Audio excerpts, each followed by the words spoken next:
A Tennessee classic, Jack Daniels, has been made right here in the Volunteer State for decades. So how do distillers make sure each batch is as fresh as the one before it? Where we live in a place that has wild weather. Storm 5 meteorologist Henry Rothenberg traveled to Lynchburg to find out. It was in 1866 that the first registered distillery in the United States began right here in the quaint town of Lynchburg, Tennessee. Now the most famous brand of whiskey in the world, Jack Daniels is known for its consistency. But how, in the volatile climate of Tennessee, can that consistency not be impacted by the weather?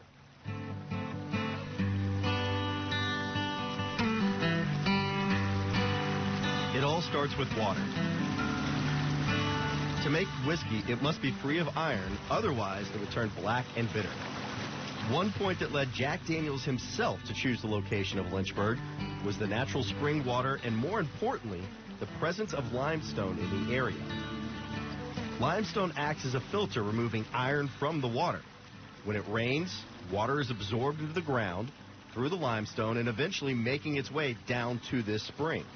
That cave system goes 2 miles deep into the ground. Inside that cave, the temperature remains steady. So that groundwater is going to leach down through the layers of earth. Someone who knows a thing or two about the cave spring, Jack Daniels master distiller Chris Fletcher. Absolutely do that. Chris's roots with Jack Daniels are deep, as his grandfather, Frank Bobo, served as master distiller from 1966 to 1988. 56 degrees, that's, as far as I know, that's about the ground temperature here once you get so far down. Regardless of the temperature outside, whether it's 0 degrees or 100 degrees, this natural spring remains a constant 56 degrees. But how is that possible? Well, the answer lies in the shape of the cave. It doesn't allow cold air to be pushed out and replaced with warm air. That cave was known even before Jack Daniel even was born. There were people here making whiskey at that cave. So that cave system and that water, because of the quantity of it and the consistency of it too, sure, people wanted it. A routine check ensures the water remains healthy. About every few years we'll have people go back in and consider the health of it and everything, and make sure it's all structurally sound and everything. Part of Chris's responsibilities as master distiller, a little over 20,000 barrel capacity here, 7 floors, are ensuring the quality of everything is perfect. This is where every barrel comes in and out. After water, the quality of grain is a major component of what sets this whiskey apart, an ingredient we see directly impacted by the weather. If a region is drought-stricken, limiting or damaging a crop, Jack Daniels will look as far as Canada and even Northern Europe to find its grains. Pretty tight specifications, even with our corn. It's #1 grade corn. It's cleaned. We don't want to bring in #2 here and have to worry about, fishing out sticks and stones or husks or whatever might be in there. We have very tight moisture content specs. We want a certain amount of starch in that corn, obviously, which is what will be turned into the whiskey. To make this spirit a true Tennessee whiskey, the special step of charcoal mellowing must happen. But it cannot be just any charcoal. It's a charcoal created on site at Jack Daniels using hard sugar maple wood. To be a Tennessee whiskey, it has to touch that hard sugar maple charcoal. Also known as the Lincoln County process, the distilled whiskey is sent through 10-foot-tall tanks of self-made charcoal, filtering out impurities and giving the whiskey a smoother taste. Now it's time to age the whiskey by storing it in a barrel.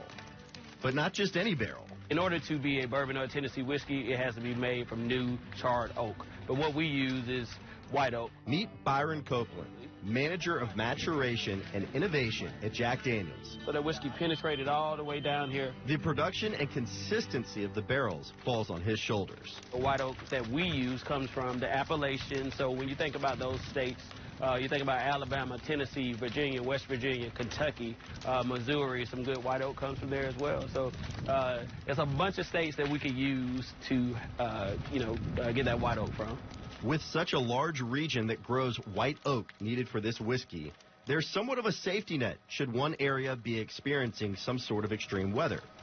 Once that wood is cut, Jack must take care of it to ensure it does not dry out and splinter as it makes its way to the distillery. The way you make sure that they don't fall apart, you want to keep some water in there to make sure that wood stays moist. Now the long aging process begins, and temperature changes come into play, from sweltering Tennessee summers to bitter cold winter months. So if you look at this stave here, So in the wintertime, the barrels is going to contract, and that whiskey is going to come out of the barrels. But in the summertime, that whiskey is going to expand, and the wood is going to expand. And that whiskey is going to go in this wood, and it's going to pick up a lot of the flavors that we like. 100% of the color and about 60 to 70% of the flavor is going to come from this barrel. So that's the biggest part that the temperature plays. Yeah.